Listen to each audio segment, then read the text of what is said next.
शिवरात्र येत आहे आणि आपण पाहतो की महादेवाचं आपल्या शिवाची भक्ती करावी तितकी कमीच असते।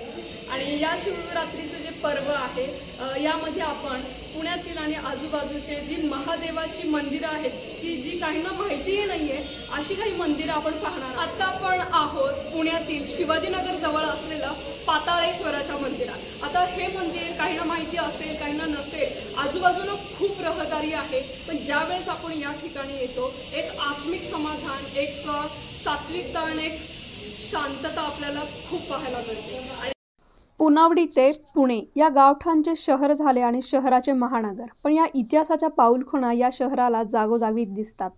शहराच्या प्राचीनतेची साक्ष देणारे शहराच्या मध्यवर्ती भागातील हे सौंदर्य स्थळ म्हणजेच पाताळेश्वर मंदिर। कोणी म्हणते हे 8व्या शतकातील आहे, तर काहींच्या मते हे पांडवकालीन आहे। कोणताही दावा खरा मानला तरी या शहराच्या पुरातनाची साक्ष आहे हे मंदिर हे निश्चित।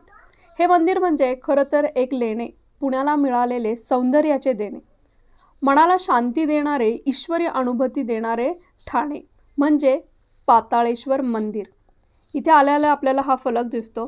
त्यानंतर नंदीसाठी हा नंदी मंडप याला म्हटलं जातं, असा नंदीचा मंडप आहे। एक मोठा नंदी मंदिराच्या बाहेरच्या बाजूला आहे, तर दुसरा मंदिराच्या आतमध्ये आहे। आता आपण प्रवेश करत आहोत मंदिराच्या गर्भगृहामध्ये आणि इथे आपल्याला जाणवतं हे पांडवकालीनही असू शकतं आणि खूप प्राचीन असल्याच्या लगेच खुणा आपल्याला या पाषाणावरून लक्षात येतात। ज्यावेळेस आपण बरोबर नंदीच्या समोरून महादेवाला पाहतो तर त्याची एक सुंदर अनुभूती येते आणि महादेवाला पाहिल्यावर जे आत्मिक समाधान लाभतं ते इथं अनुभव घेतल्याशिवाय तुम्हाला समजणार नाही। पाताळेश्वराचं या मंदिराची रचना राष्ट्रकूट राजवटीच्या काळात झाली असे पुरातत्व अभ्यासकाचे म्हणणे, तर पांडवांनी वनवासाच्या काळात ही लेणी निर्माण केल्याची अनेकांची श्रद्धा आहे। ब्रिटिशांनी मात्र 26 मे 1909ला आज्ञापत्र काढून हे मंदिर पुरातन असल्याचे जाहीर केले। त्यानुसार केंद्रीय पुरातत्व खात्याने याला राष्ट्रीय संरक्षित स्मारक म्हणून मान्यता दिली। तर पुण्यातील हे पाताळेश्वराचं जे मंदिर आहे, अनेकांना पुण्यात असूनही किंवा आजूबाजूला असूनही आपल्याला हे माहिती नसतं, तर तुम्ही इथे या शिवरात्रीला आवर्जून या आणि या सुंदर अशा महादेवाचं नक्की दर्शन घ्या। एकाच खडकामध्ये ही पूर्ण पाताळेश्वराचं मंदिर उभारलेलं आहे आणि याचं विशेष असं की या एकाच खडकामध्ये असून लेण्यांची निर्मिती करण्यात आलेली असून त्यातील कोरीव नक्षीकाम जे आहे ते मनाला अगदी मोहून टाकतं। अनेक देवता यातील इथे गुण्या गोविंदाने एकाच छताखाली असलेले आपल्याला दिसतात। संत जंगली महाराज येथेच ध्यानधारणा करत असतात।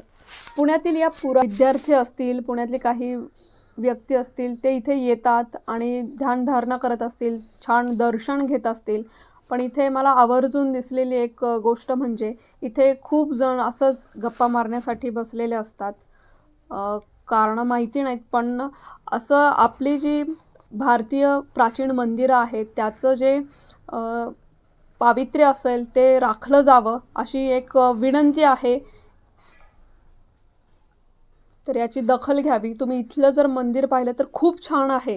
हे आपल्याला लाभलेलं खरं तर पुणेकरांना ही देणगी आहे, ती आपण चांगल्या पद्धतीने जतन केली पाहिजे, त्याचं पावित्र्य राखलं गेलं पाहिजे आणि हे सांगण्याचाच हा एक छोटासा प्रयत्न आहे।